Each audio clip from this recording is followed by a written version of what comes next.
Hello, my lovelies. Today we will be talking about elves, yay!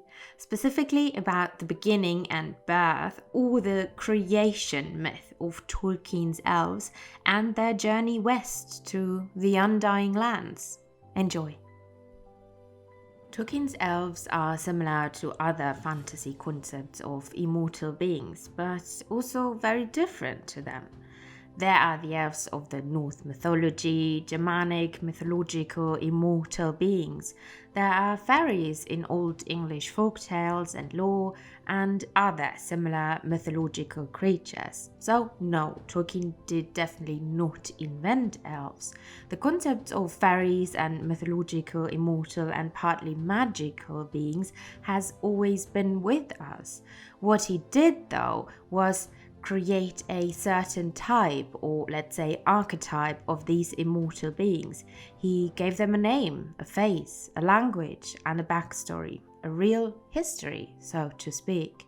The high fantasy elves Tolkien created were picked up and further developed by many fantasy authors and genres that did follow after Tolkien. So, in a way, he is the father of the fantasy elves we know of today.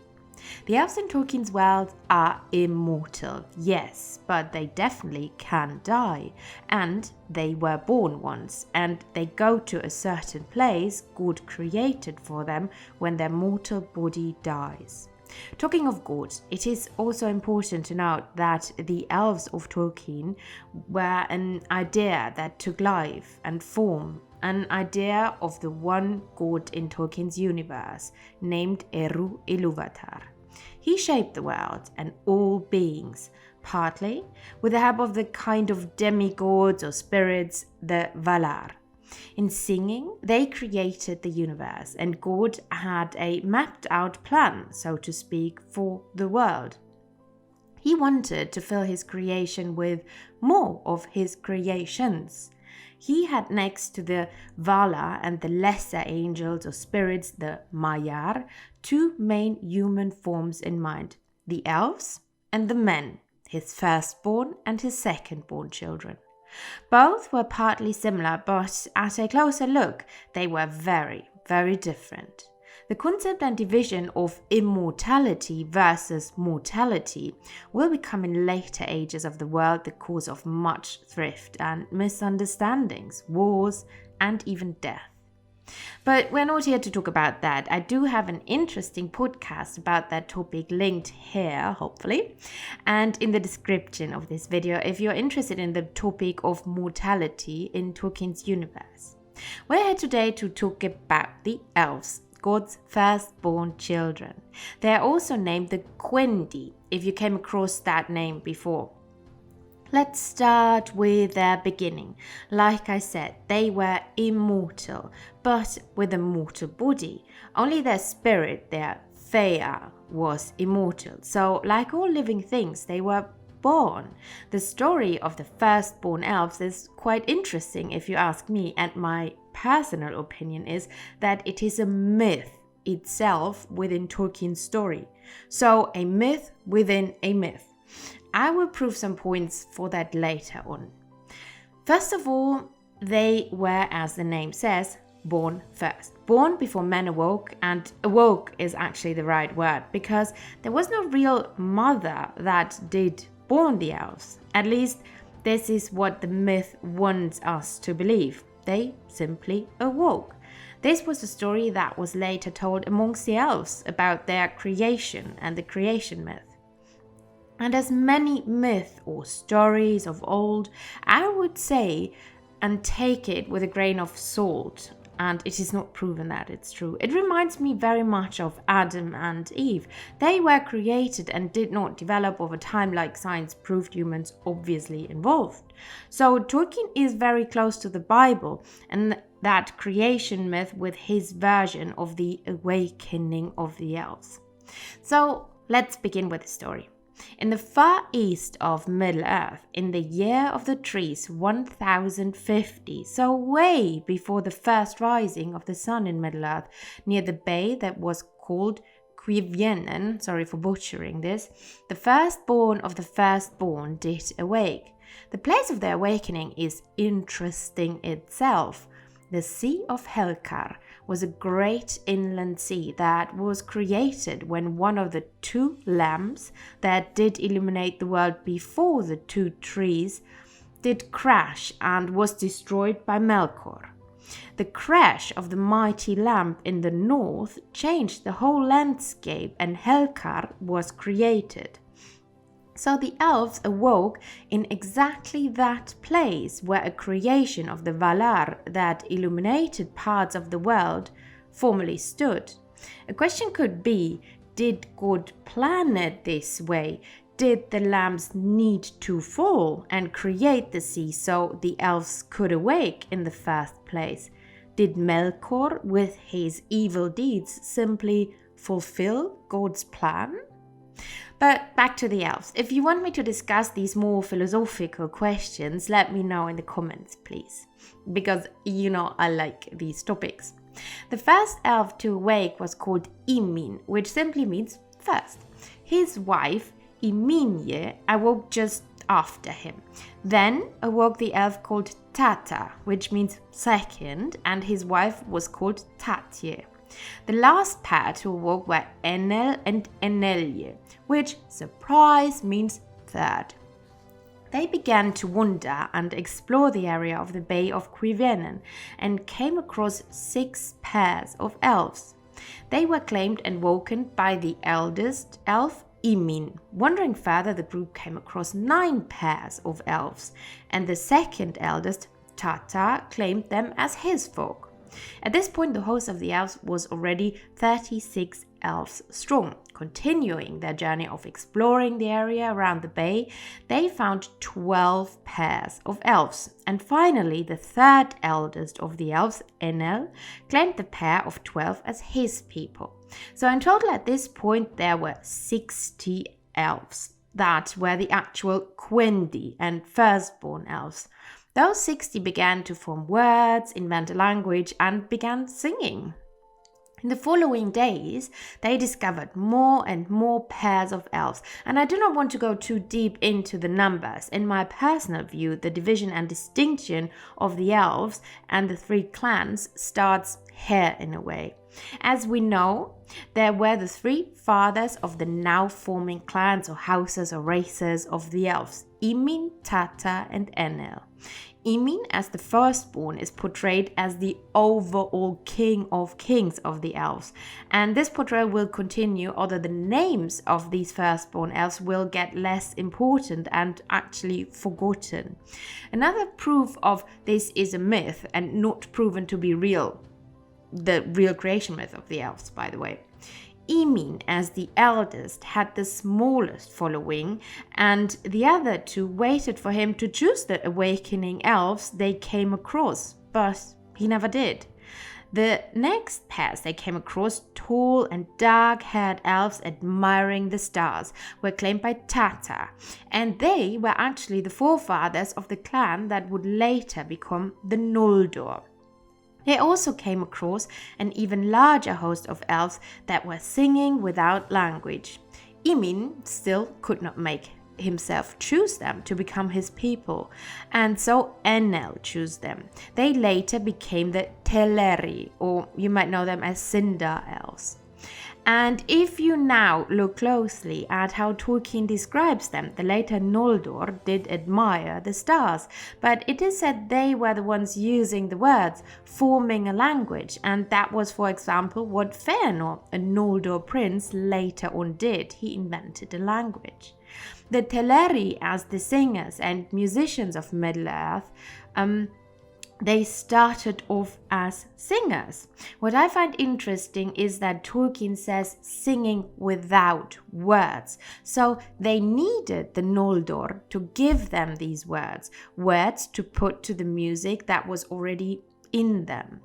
It reminds me of several passages from the Silmarillion where the Noldor told the Teleri and the Cinder that without them they wouldn't be able to build their houses. ships and havens they were so proud of in later ages. Well, the Noldor later burned all those ships and houses, but the Noldor told the Sindar of Middle-earth that without them and their armies, the armies of the sons of Feanor, they wouldn't stand a chance against the enemy Morgoth and his evil forces, and they were actually not that wrong. So, in a way, this was already foreshadowed in their beginnings. I strongly believe that the Noldor were the most gifted ones of the elves, gifted in very human and worldly things like weaponry, craftsmanship, and inventing things in general. They, in a way, to me, were always the most human elves, with all their failings and tragic ending. They mirrored, in a way, a doomed race in a Greek tragedy. But more on that later.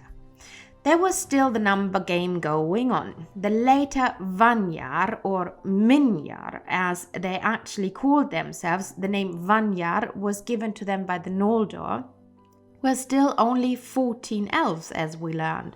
So their king decided to leave the other 130 and look for more elves they could add to their numbers and clan. But he never found more, and so they returned as the Firstborn, but also as the smallest group of elves.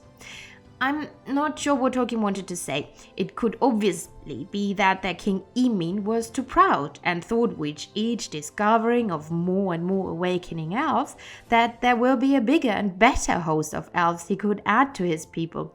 But he waited too long and kind of lost this number game. It could also simply mean he did not find elves that fit to his clan, as they did not seem to be kin to him.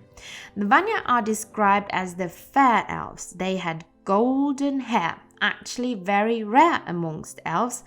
The portrayal of the elves in the movies is actually quite wrong, because golden hair is rare in Tolkien.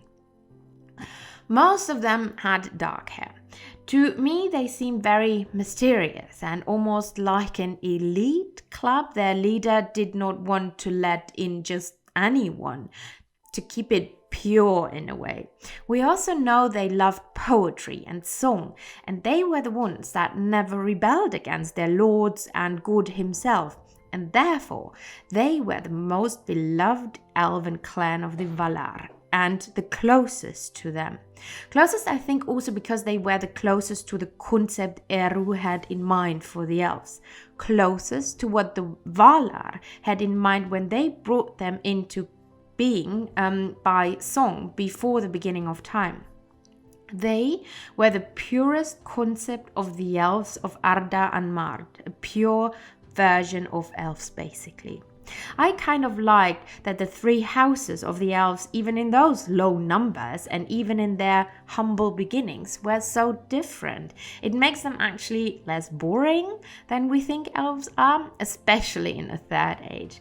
So there we go. 144 original elves that did awake in Cuivienen in the year of the trees. What happened next? Unfortunately, the Valar were not in Arda when the elves did awake, but someone was. Melkor. He discovered Eru's creation, and he himself wanted to be godlike, a creator. He captured more and more of those original 144 elves, and if you want to believe this version, twisted and tortured them and created the orcs. A twisted, evil, tortured sub-creation of Eru's firstborn children. No one besides God was able to create life on their own. Yes, there are the dwarves, but that is a whole other story for another time, or maybe never, because we all know Helen does not like dwarves. And to create an army and slaves of living beings besides the spirits Melkor already corrupted, he needed those elves. He also wanted the elves to mistrust the Valar, as he knew they would sooner or later come to interact with Eru's creation.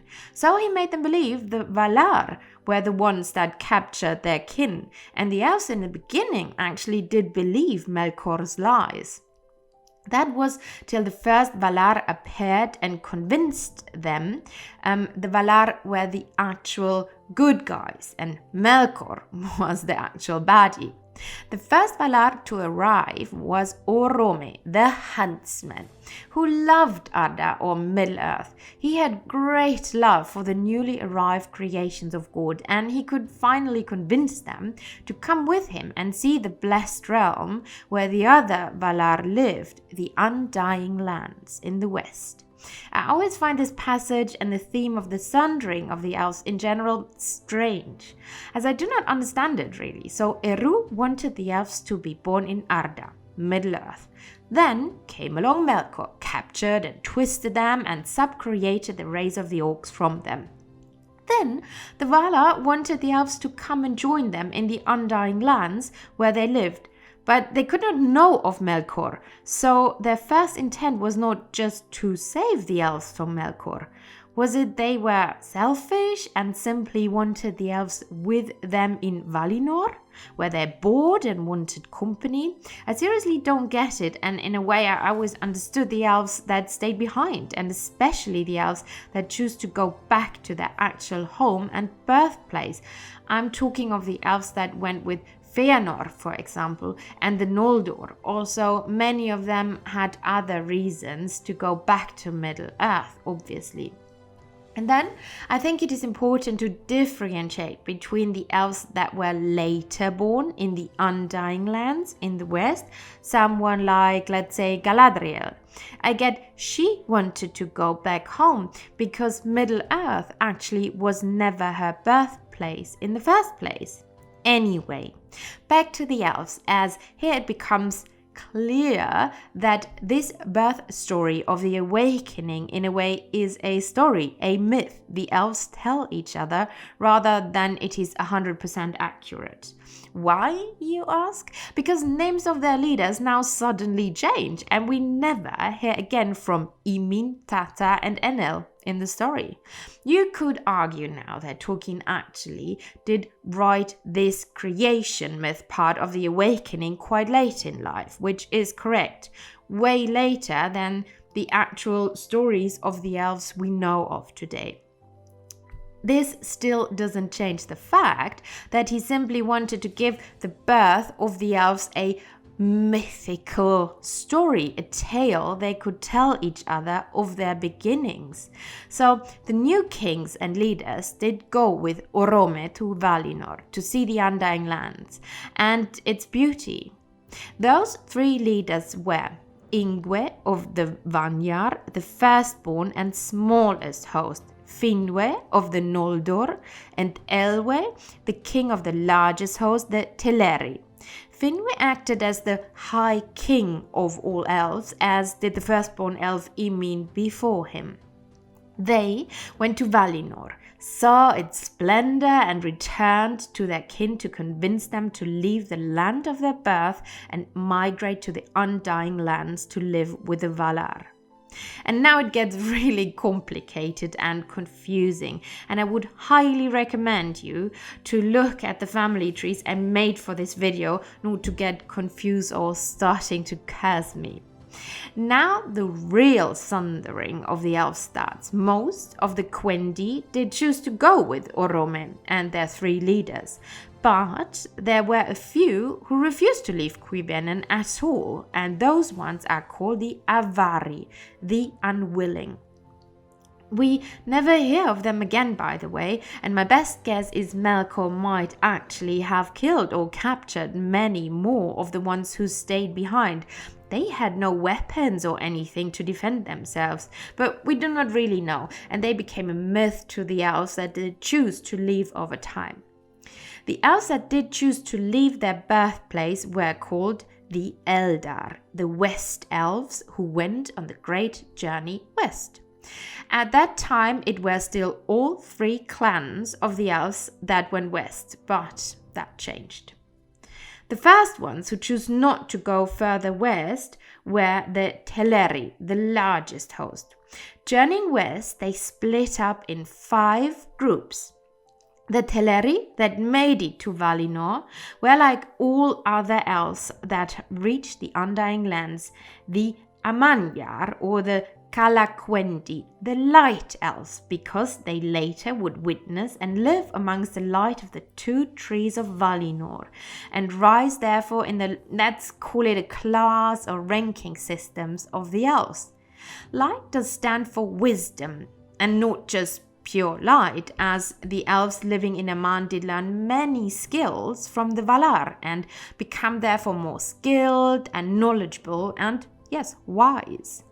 But most Teleri did not make it to the Blessed Realm. The ones that stayed behind first were the Nandor, the Wood Elves, who later took Lenwe as their king, as well as the Laiakwendi, the Green Elves, yes, those ones, that took Denethor, no, not that Denethor, as their king. They left the host east of the Misty Mountains and chose to settle there. The next that chose not to travel further west were the Sindar, the later elves of Beleriand. They stayed behind for different reasons, though. First, not all elves apparently traveled with the same speed, and the whole journey obviously was not made in a day or two. It must have taken years. I guess the elves also were quite interested in what they saw and learned about the lands of their birth, Middle-earth. They must have been fascinated with the changing landscapes, the rivers and forests and mountains and everything they must have discovered on their journey. And it is not that hard to believe some of them might have questioned the choice of leaving their new discovered homeland for an uncertain land they never heard of before, inhabited by gods they knew nothing about and probably were partly afraid of. Another reason was their king, Thingol or Elwe, that one day got lost in the woods of Nun Elmoth. Yes, I'm not joking. He disappeared for centuries and his people did not want to accept their king was gone and kept searching and waiting. Parts of those Teleri, under the lead of Elwe's younger brother Olwe, finally did choose to cross the sea and settle in Aman with other elves. So the Teleri did split up in the Teleri that went to Aman. They were called Falmari and Olwe became their king. The other Teleri that stayed behind, still waiting for Elwe, their king, to return, were the mentioned Sindar. They never became light elves, as they never saw the light of the two trees. Well, except their king, who, spoiler, did finally show up centuries later. He did fall in love with a Maya named Melian. Both later became king and queen of Doriath and the parents to Luthien, but that is another story for another time.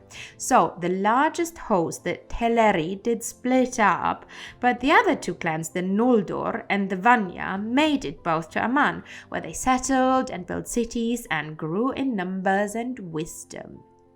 What I find very interesting is the fact that the only clan that was split up, the Teleri, always remembered they were once one. I do think this is one of the reasons they never fully migrated to Aman but stayed at the sea and built cities and havens at the sea in both lands, in the Undying Lands and in the lands of their birth. So they were not here, not there fully, and their hearts in a way were never content, and they missed their homelands and shores and their kin that stayed behind. But they also did not want to leave the Undying Lands, the Valar and the other elven clans they were once so close to. And here I want to end the video of the beginning of the elves, their creation myth and their journey. Overall, the topic of losing your home for various reasons, settling in a new unknown world, and the longing for your home is a big topic in Tolkien's world. And it is not only the elves that share that fate. Look at the dwarves of Erebor, who lost their home and also went on a quest to regain their homelands. The same goes for men, especially for the Númenóreans. I think it mirrors what mankind us, so to speak, have endured over so many centuries, and it's part of our heritage to be settlers, wanderers, and explorers. And Tolkien wanted to show not all elves were the same. Some were explorers and adventurers that wanted to see the world and didn't mind leaving the known world. But there were also those elves that refused to go on that journey and were content where they came from. It shows elves were not one-dimensional beings. They had a backstory, a very rich and interesting one if you ask me. I will make a separate video that will follow this one about the 3 houses of the elves and the main players of each house and the kings, following up this video, as I think it wouldn't be complete otherwise. Thank you, my lovelies, and goodbye.